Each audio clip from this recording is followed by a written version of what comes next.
So, I had escaped the everyday, the humdrum. I was on holiday.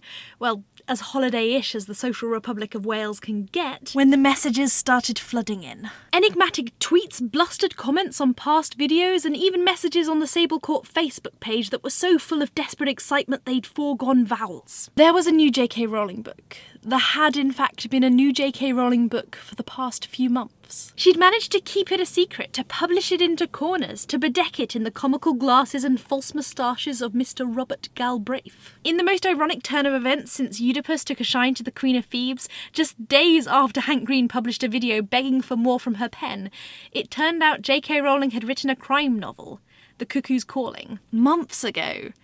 And I had to have it. Now.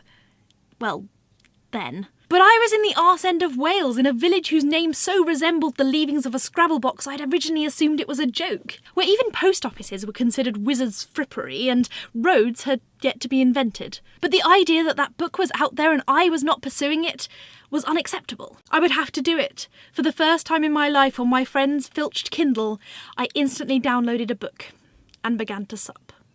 Robin Ellicott has just got engaged. Cormorant Strike has just been walked out on.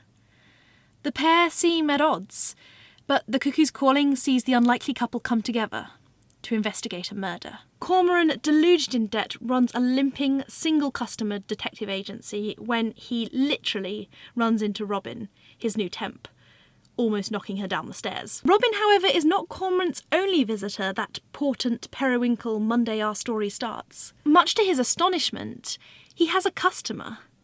Fighting back tears, an equally bereaved and besooted man sits before him and offers him whatever price he can name to reinvestigate the death of his sister, Lula Landry, the famous model whose fall from a balcony a few months previous the police have deemed a suicide. Reluctantly, Cormoran accepts the man's offer and begins to be surprised by what the investigation pulls up. Robin, the secretary he was sure he didn't need, who he was determined to be rid of after a week, shows herself to be brimming with capability. She adopts inventive characters and offers intricate plots, all to retrieve the information they need. And soon it becomes clear that there's no way Landry could have killed herself. That there's a murderer on the loose, who may be prepared to kill again. So I really kind of loved this book.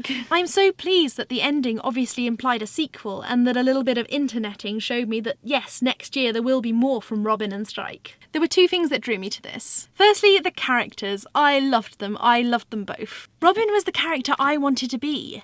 Clever, sharp, and still looking good in a tight green dress. Cormoran I admired. He had all the unattainable wisdom you look for in a literary detective, able to put together the little details other people brush over and come up with the truth. He also had this really tough background and really human reactions to events. I thought the pair really complemented each other perfectly. Secondly, I felt this book really went back to Harry Potter in allowing me escapist reading once more. When imagining interviewing suspects, hunting for clues, solving cases, I could put my own life to the side while I skimmed pages and lived a thriller for a while. I did feel there were little faults in this book, which perhaps come about through my unfamiliarity with the crime genre. I'll be the first to put up my hands and say I've not read widely through here. Firstly, I would say there was a slight obviousness to the formula. Around the middle of the book, it did kind of feel like an endless succession of interviews with potential murderers. In a way, it reminded me of Murder on the Orient Express, which I read quite recently. That was structured so that each of the middle chapters was unostensibly an interview with each character. They're even named as such. The Cuckoo's Calling felt like it was trying to buck that and present a natural flow of events, but missed ever so slightly. There was a certain extent to which it just peeled through character after character, not throwing in too many unexpected twists or turns. The other slight thing I felt this book was lacking was red herrings. I'd considered each of the characters in turn as the possible murderer, but there was nothing really that differentiated any of them as specifically suspect. I would have liked throughout to swing from one patsy to another, to think it was X before the next chapter unequivocally persuaded me otherwise. Other than that, though, I really enjoyed it. I'll definitely be reading the next. As soon as I can figure out how to break through the publisher's skylight, abseil clear through the alarm system, and get away with a fresh-baked manuscript. I think, on the whole, Harry Potter fans will much prefer this to The Casual Vacancy. I felt it was a much similar style of writing, and would like to think that if I'd read it before Galbraith was unmasked, I would have seen something of the Rowling in it. Ultimately, comparing this book to the last she'd written, I feel we're comparing what is ostensibly good to what is truly enjoyed. I felt The Casual Vacancy was perfect in achieving what it sought to do, only I didn't really enjoy what that was. Here there were a few tentative shakes, a few things I might have preferred differently, but ultimately I feel JK Rowling has created something more interesting, more readable, much more the kind of book I prefer. This was a return to escapism.